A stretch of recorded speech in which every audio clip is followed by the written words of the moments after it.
चैतन्य घन. हृदयामध्ये डोकावून पाहिलं महाराज, हृदयामधला आत्माराम पाहिला, समोर बसलेले प्रभू रामचंद्र बोध करू लागलेले पाहिले का नाही, पाहिले. आणि जे दुःख होत, जे असणार मनामध्ये दुःख होत पती गेल्याच नाही महाराज, तर तारा मातेची एवढी ताकद होती जी माता प्रभूंना विचारू शकते, प्रभू माझ्या पतीचा काय दोष.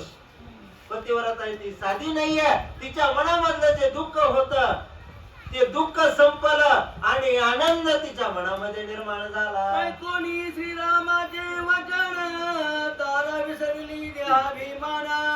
असे धावून लोटांगण श्रीरामचरण मंदिरे. एवढा केलेला प्रभू रामचंद्राने बोध तारा मातेने ऐकला, मनामध्ये दुःख विसरली, आनंद निर्माण झाला. बघा असा आनंद घेता आला पाहिजे माणसाला. तारेकडे कमी दुःख होतं का? स्वतःच्या पतीचा देह त्या ठिकाणी पडलेला आहे, स्वतःच्या पतीचा देह पडलेला असताना, हिचं कुंकू चाललेला असताना सुद्धा प्रभूंनी केलेला बोध ऐकला आणि आनंद झाला. आपल्याला पुढे ऐकून का होऊ नये हो?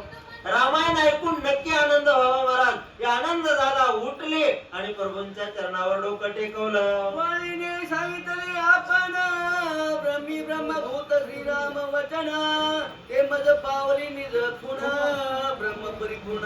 हो, आणि तारा माता विचार करू लागलेली, वाळीनं मला माझ्या पतीनं सांगितलं ब्रह्माची गुण असणारे, ब्रह्म असणार, प्रभू रामचंद्र असणारे भगवान परमात्मा आहे, ही गुण माझ्या हृदयाला पटली, आनंद झाला. तारा प्रभूने श्रीराम वचन सुग्रीवे ऐकता आपण, विसरला देहाभिमान सुध संपन्न श्रीरामे. हो, तारा मातेला ज्यावेळेस प्रभू रामचंद्र सांगत होते, हे ऐकत असताना सुग्रीवजी त्या ठिकाणी होते महाराज.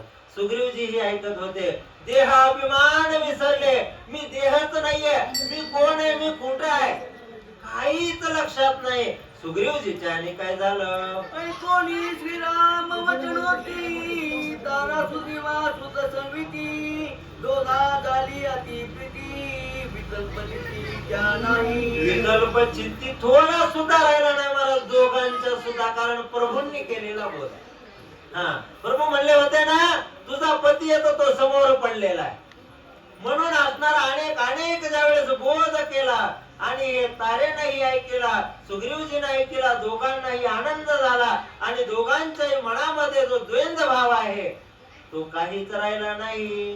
दोघा झाले परम समाधान, तव बोलिला श्री रघुनंदन, वाळीचे तरुणी देह दहन, तरवे पिंडदान.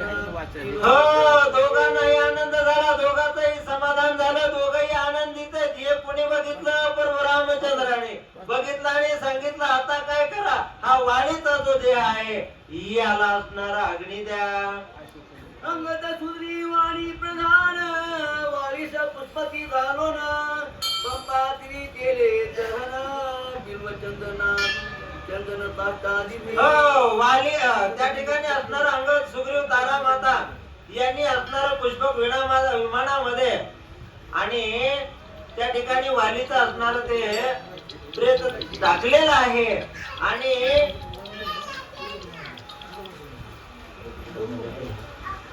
पंपा सरोवराच्या ठिकाणी, बरोबर आहे ना महाराज? हा, थोडं ऐका ना, जिकडे तिकडे गेलं तर पंपा सरोवराच्या ठिकाणी ते असणारा वालीला नेलं.